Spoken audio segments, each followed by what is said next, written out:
So I'm just going to get into it. Also, I apologize for any spelling and grammar errors in advance.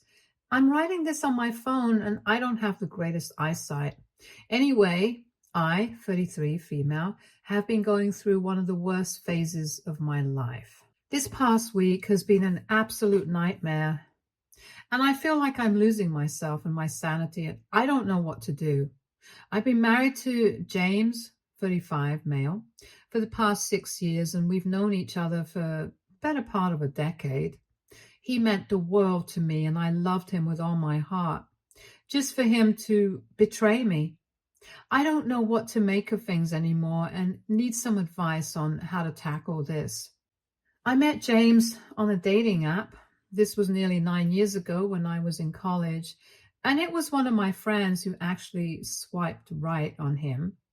Back then, I had just come out of a long relationship that ended on a bad note and wasn't exactly looking for another relationship. So when James messaged me for the first time, I didn't think it would amount to anything serious and replied to him because he was cute and seemed sweet.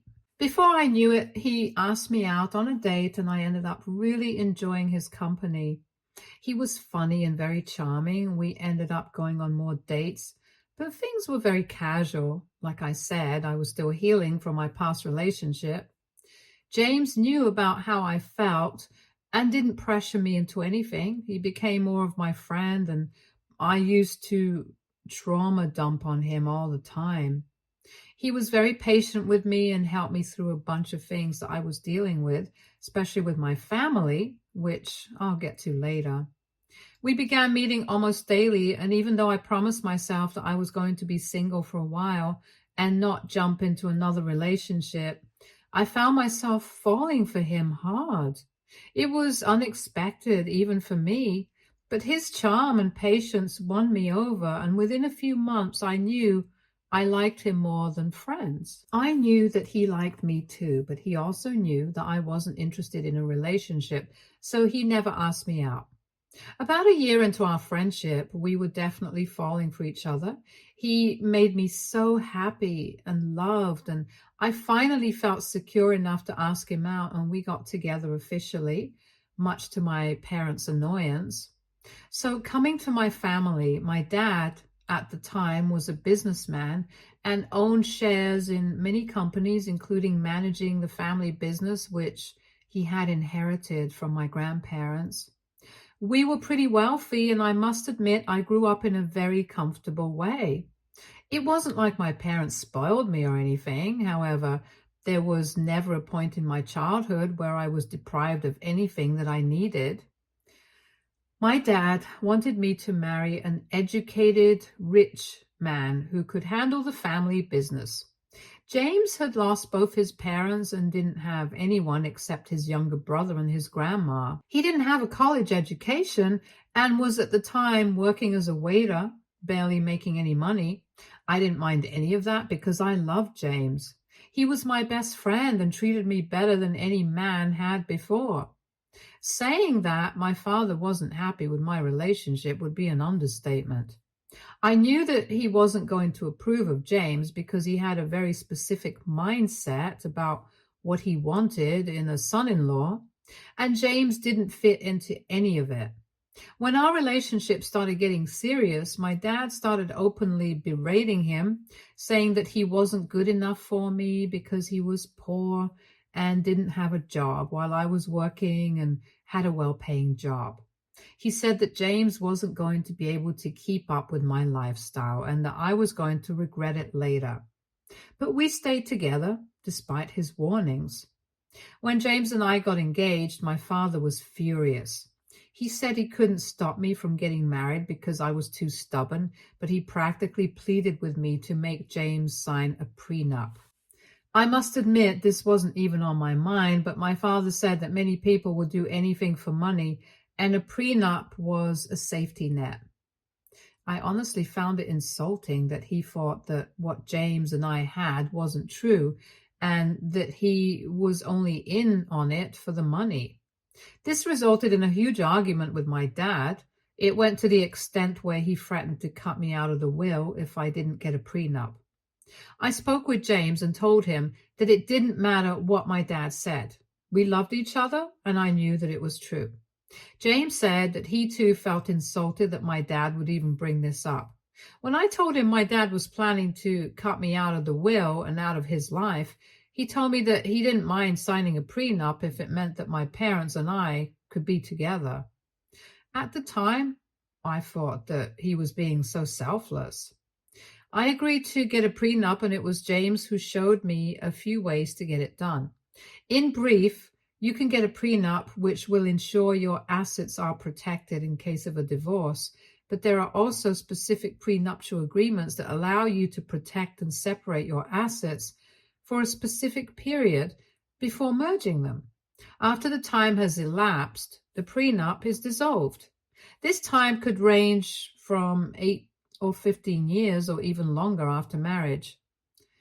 This ensures that your partner is in it for the right reasons. We decided to get a prenup for 8 years, after which it would get dissolved and we would share assets. This seemed to put all of us at peace, as it was a solution to everything. We got married after nearly 4 years of dating. My dad wasn't very pleased, but he finally had to accept it. James moved into my apartment, and for almost a year, I paid for the rent and all the amenities as well as all the bills. I didn't mind doing that because I knew James couldn't afford it, and I didn't want to embarrass him by asking for money, especially when I was earning pretty well and could afford to manage things by myself. James continued to be just as amazing as before, always patient and understanding. He still worked at the restaurant, and I was the one who ended up paying for all our dates, which I also didn't mind. I loved giving him things because I knew that he had had a tough life and didn't have much growing up. After about 2 years of our marriage, I thought that he would get a hold of himself and try getting a better job, or at least do a few online courses to get some more skills. He, on the other hand, seemed to have lost interest in bettering himself.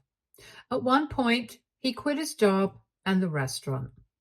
I didn't want to put any pressure on him, but at the same time, it was getting difficult for me to manage things by myself. It wasn't like he helped out with any of the housework.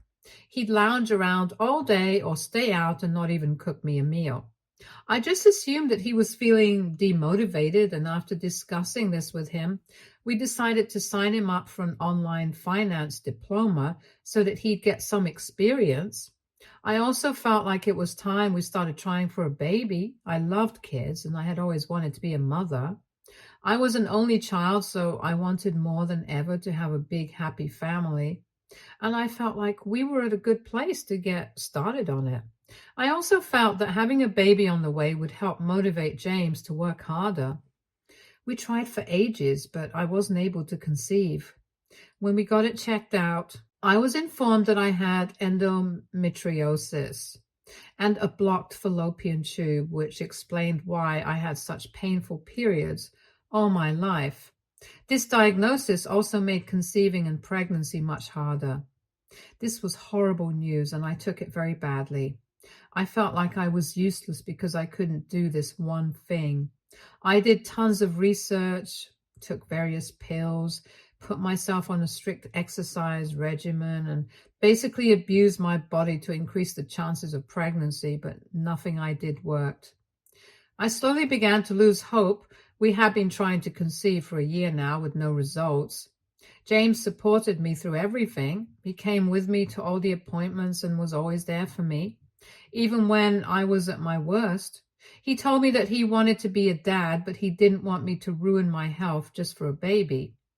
Now I felt even worse knowing how badly he wanted a kid. After a while, I began to give up on it. I told myself that I was not going to put my body through this torture, and if I was going to get pregnant, it was going to happen naturally, and I was not going to pressure myself. Barely 3 months later, I got the best news of my life. I was pregnant. I couldn't believe it. James was ecstatic, and so was my family, and this was going to be the first grandbaby for both families. I immediately started preparing for the baby. We bought clothes, a crib, toys, and we even began setting up the nursery. Our happiness was short-lived. when I was around 5 months, I lost the baby. I'm not going to get into the details because it hurts too much to even think about. It was a traumatic time for all of us. It was a baby boy. My grief was indescribable, and I blame myself for it. The idea of being a mom, even for a short time, made me so happy, and now it was ripped away from me. I stopped going to work for months and didn't have the guts to look at the unfinished nursery. I guess this was when our relationship started changing. I became cold and distant from James. I could tell that he was also grieving, but at that point, I only felt pity for myself. He tried helping me out as much as I could, but I snapped back at him and acted like an idiot when he was just trying to be supportive.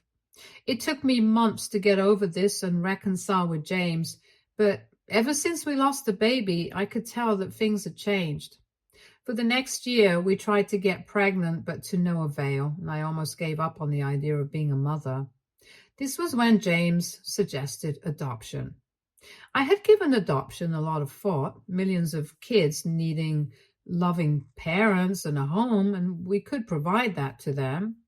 We had more than enough, and we wanted nothing more than to be parents. We started our adoption journey, and it was a long road. After months, we got matched with a birth mom who was expecting twins. We got in touch with her and she liked us immediately. I couldn't help but get optimistic. We were having twins. Yet again, our happiness was short-lived. Once again, we began prepping. This time, even the nursery was ready. We were then told after the babies were born that the birth mom had changed her mind and was planning to keep the babies. This shattered me. I could not take another heartbreak. It took me even longer to get over this, and I felt lost for a very long time. It was as if nothing we did was working, and I began to hate myself for it. I could see a behavior shift in James, too. He was now working at an MNC, and these diplomas had paid off. He wasn't earning as much as me, but now he was contributing to the house. Our relationship had seen better days. All of these blows with the miscarriage and the adoption took a huge emotional toll on both of us, and we were starting to drift away. It wasn't anything crazy, but I felt like I was closing myself up from him. And instead of talking things through, we just went on with it and let the gap widen. About a year and a half ago, things started getting better for me. I worked harder than ever and managed to get a promotion. James and I went out to celebrate, and we were just chatting about how everything would be perfect if we had a baby. That's when James brought up the idea of surrogacy. I had considered this option while we were trying, but now that I had been through so much loss, the thought of trying again for a baby was just way too taxing. Surrogacy did sound promising, but I didn't want to get my hopes up just for them to be crushed again. James seemed excited, and I didn't want to break his heart. Even though I knew that this might not work, I decided to give this one last chance. Over the next few weeks, we did a bunch of research and decided to go ahead with it. I made it very clear from the beginning that my main priority was my mental health, and I couldn't take another disappointment. So James agreed to manage the whole thing. He said that he'd do all the paperwork, interview potential surrogates, everything, so that I didn't get too invested. I was more grateful than ever for him to step up like this. I got in touch with our doctor, and they began prepping me for an egg retrieval. They pumped me up with hormones, and that affected my mood terribly. After my eggs were retrieved, they were fertilized with James's sperm using IVF, and after a lot of prayers, we found out that we had one viable embryo, our rainbow baby. Despite this, I tried not to get my hopes up. We also managed to find a suitable surrogate. Her name was Emily. She was 24 and was willing to carry our baby. I didn't get involved when it came to choosing a surrogate. James told me that he would handle everything because I was too emotionally exhausted. I liked Emily from the minute I saw her. James showed me all her paperwork. She didn't smoke or drink. Her medical exam was good and the doctor approved her. She told me that she was doing this because her mom was ill and she needed the extra money for her treatment. She was working overtime and staying at a hostel to pay the bills, while her sister looked after her mom. Her story touched my heart, and I vowed to help out as much as possible since she was giving me the greatest gift. We moved on to the embryo transfer, and after, we'd usually expect a positive pregnancy test after 15 days, but we weren't getting it. My heart dropped and I prayed more than ever. The doctor told us to wait a few more weeks before confirming everything. To everyone's relief, 2 weeks later, Emily did a blood test which confirmed pregnancy. A month later, we did the ultrasound and I saw my baby for the first time. The technician said that the baby looked smaller for its gestational age, but apart from that, everything was fine. I was so relieved that I cried. We paid Emily the first installment, which she sent back to her mom. She told me her mother would never use the money if she knew that it was obtained through surrogacy, and that's why she was staying at a hostel. I felt terrible for her. I spoke with James and asked if it would be possible to have Emily stay with us for the duration of her pregnancy, and he was completely against it. He said that it was better if we didn't get too involved and attached, but after a lot of persuasion, he finally agreed. That way, we could ensure that she ate healthy and didn't have to worry about rent. Plus, we'd always be close by in case of an emergency. Emily began staying with us and she became a friend to me. I was so grateful for what she was doing for me that I tried to show my appreciation to her in any way I could. I even gave her money every month for her mom's treatment in addition to her normal fee. I went to all the doctor's appointments and made sure that she was eating healthy and staying fit. I started noticing that James and Emily usually behaved very awkwardly around each other. They barely interacted with each other. I'd sometimes catch them having a conversation quietly, but stopped as soon as I entered the room. James stopped being affectionate to me when she was around as well. When I asked him about it, he just said that it felt weird that she was carrying his baby. I understood what he meant because it was a bit awkward for me too, so I let it slide. Before I knew it, 9 months had flown by. The baby was still small for their age, but was otherwise fine. Finally, our rainbow baby, Jaden, a little boy, was born after nearly 43 weeks of gestation. He was perfect in every way. The first time I got to hold him, I finally felt like everything was worth it just to have him in my arms. I was forever indebted to Emily. We took him back home and we started settling into parenthood. It was everything I dreamed of. I didn't even mind the sleepless nights. James was working overtime while I looked after the baby. He had gotten a promotion and was very busy on most days. He'd sometimes even get work calls in the middle of the night and come home super late. I began getting annoyed because he was barely spending time with the baby and I wanted them to bond, but he kept making excuses. Around 4 months later, I had to go to work to handle an important client. I hated leaving Jaden, but they had specially requested to meet me just for a few hours. I requested James to be with our son that day because I didn't want him to be with a stranger, and he agreed. I finished up with work faster than usual and rushed home to be with Jaden. To my shock, I saw that Jaden was crying in his crib and James was nowhere to be seen. I rushed to our bedroom only to find it locked. I could hear voices coming from inside and banged the door. After what seemed like ages, James opened the door looking flushed, and when I searched the room, I found Emily hiding under my bed. It finally clicked. They were having an affair. Even though I refused to believe what I was seeing, I knew it was true. James tried to explain that it was a mistake and that this had never happened before, while all Emily could do was stand there embarrassed. I trusted them the most. I had opened my heart and my house to Emily and treated her like my sister. I had given James everything he wanted, only to be betrayed like this. They had no regard for me, but had also ignored Jaden when he was wailing downstairs. I was so disgusted. I grabbed Jaden and I went straight to my parents' house and explained everything. As expected, James came begging for my forgiveness and saying that it was a mistake. I had been cheated on before, and this was a deal breaker. The fact that he cheated on me with Emily, of all people, hurt me more than anything, and there was nothing he could say that would make me change my mind. I could not be with him anymore, and I told him that I wanted a divorce. He cried and protested and fell at my feet, pleading with me, but my dad called security and kicked him out. A few weeks later, I got in touch with my lawyers and served him the papers. Since we had been married for only 7 years, the prenup still held good and I didn't owe him any money. At that moment, I was glad that my dad made me sign the prenup, otherwise half my assets would have been lost to this cheater.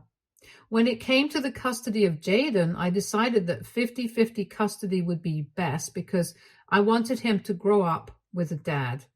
James's entire personality changed after he found out that I was serious about the divorce. All the begging and crying stopped as soon as he saw the papers. One evening, he called me and told me that he wanted to meet me and discuss the details of the divorce. We met up, and I was shocked to see that he had Emily with him. He looked very pleased. He handed me a document containing his terms for the divorce, and my jaw dropped to see that he wanted full custody of Jaden because he claimed that I wasn't mentally sound to take care of him and that I suffered from frequent bouts of depression and BPD. He requested $15,000 in monthly child support and that the baby would be entitled to all the money I would receive from my dad through his will. I immediately rejected this. There was no way James was going to get full custody of Jaden. He said this was all a part of his master plan. Him and Emily had been together for 2 years. He chose her to have the baby so that when he eventually left me after 8 years of marriage, when our prenup expired, he could be with her and our son and take half my money with him. Unfortunately, I had caught him cheating and the prenup was still valid because he claimed that I was mentally unsound. He wanted full custody of Jaden, and since I was richer than him, I owed him that crazy sum in child support. I couldn't believe that he could be so devious. The fact that he had been planning all this for years and I had no idea. It hurt to know that Emily was in on this, especially after everything I did for her. Remember her sick mom? All lies. She was just taking my hard-earned money and spending it on herself and James. They took advantage of my naivety just for money. But there was no way I was going to let them take away my son. I asked James if I meant nothing to him. My heart broke when he said that he initially did love me, but after we lost the baby, he lost interest and was only planning on being with me till the prenup expired. This hit me like a pile of rocks.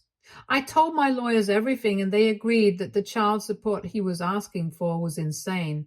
They said that they would do everything to ensure that I had custody of my child. My lawyers also advised me to get a maternity test. I found this absurd because there was no way that Jaden wasn't mine, but they just wanted to make sure.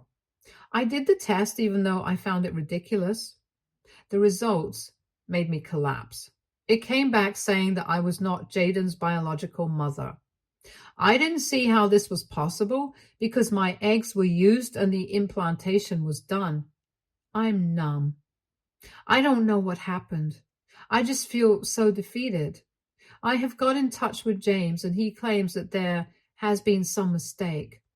I have sent in another sample just to be sure. My lawyers say this is good because now they can drastically bring down the child support until they get answers.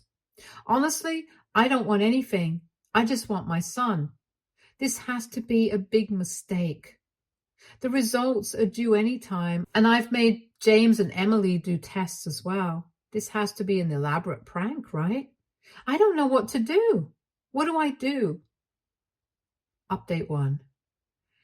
Hi, just got back the tests. It is confirmed that I am not Jaden's bio mom. James is his bio dad and Emily is his bio mom. I just got the news yesterday and I have a lot to tell you, but I just can't bring myself to write it down because then it just feels too real. My thoughts are all over the place and I feel like crying all the time. I just thought I'd let you all know since so many of you wanted an update. Hopefully, I'll be able to share the full story when I don't feel like garbage. Update 2. Hello. Firstly, I wanted to apologize for that previous update. I was all over the place and at the lowest I've ever been in my life. Many of you wanted an explanation of what exactly happened, and I'm sorry to have kept you waiting. Now that it's been a couple of months, I finally feel like I can write things down.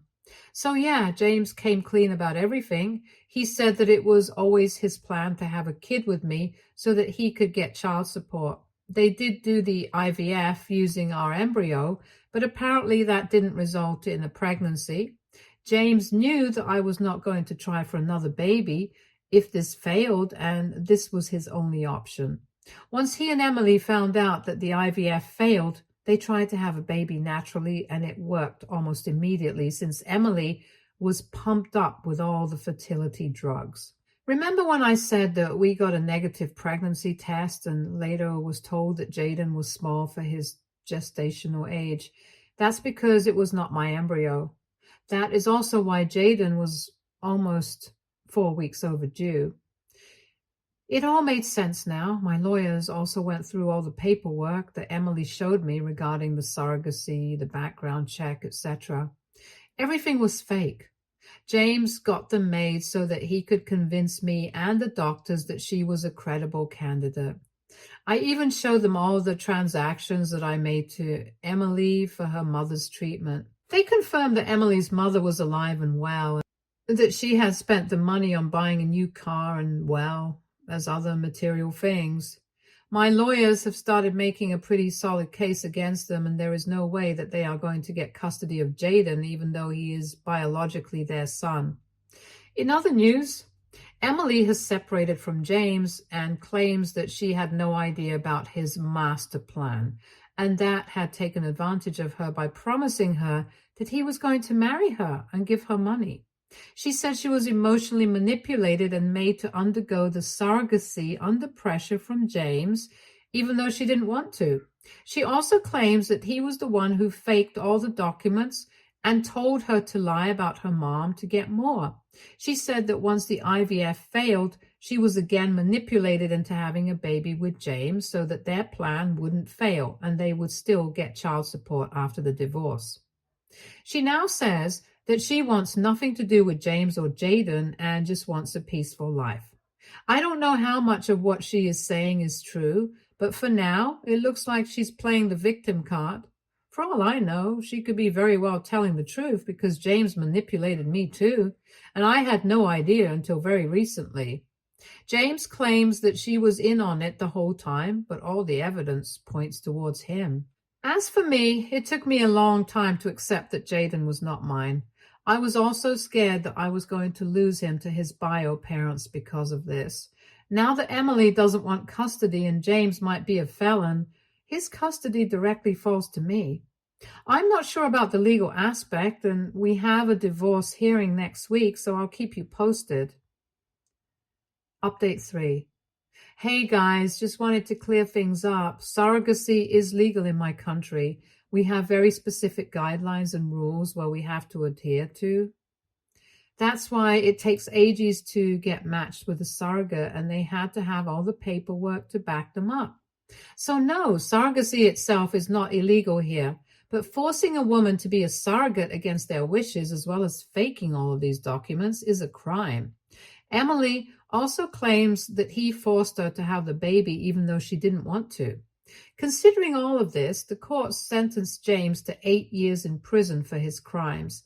He pleaded innocent to everything, and the trial lasted for almost 3 months. He only pleaded guilty after they said that they would reduce his sentence from 12 years to only 8 if he confessed. I never thought that any of this would happen. Never in my wildest dreams. I didn't know that I was married to such a vile, disgusting human, and I feel like he needs to serve more time. Our divorce was finalized a month ago. All of James's plans to get custody backfired on him. He is never going to get custody of Jaden. And since Emily wants nothing to do with him, I get full custody of Jaden. Yes, I am not his biological mother, but my name is on his birth certificate. I was the first one to hold him and to love him. I have loved him since before he was born. It doesn't matter what anyone says. Jaden is my son. He was always my son. When the judge handed over custody to me, I cried with joy. I thought I was going to lose him forever, but I am so grateful to have him. Update 4. Hey, wow, it's been ages. I thought I'd just pop in to say hi and give a small update. Jaden and I are doing great. He turned 1 a few months back and we had a blast celebrating his birthday. Motherhood has been the best thing. Yes, we got off to a terrible start, but I've promised myself to make sure the rest of Jaden's childhood is going to be amazing. I'm going to work hard to make sure he is loved. James is in jail and I haven't heard from Emily since everything got finalized. I'm trying to make the most of the situation and move on. I know that time heals everything, even though it feels so real now. I am so happy I have Jaden, and that's all that matters. Life feels surreal, but we have to keep moving forward and hope for better days. Stay tuned for more stories from Our Girl Relationships.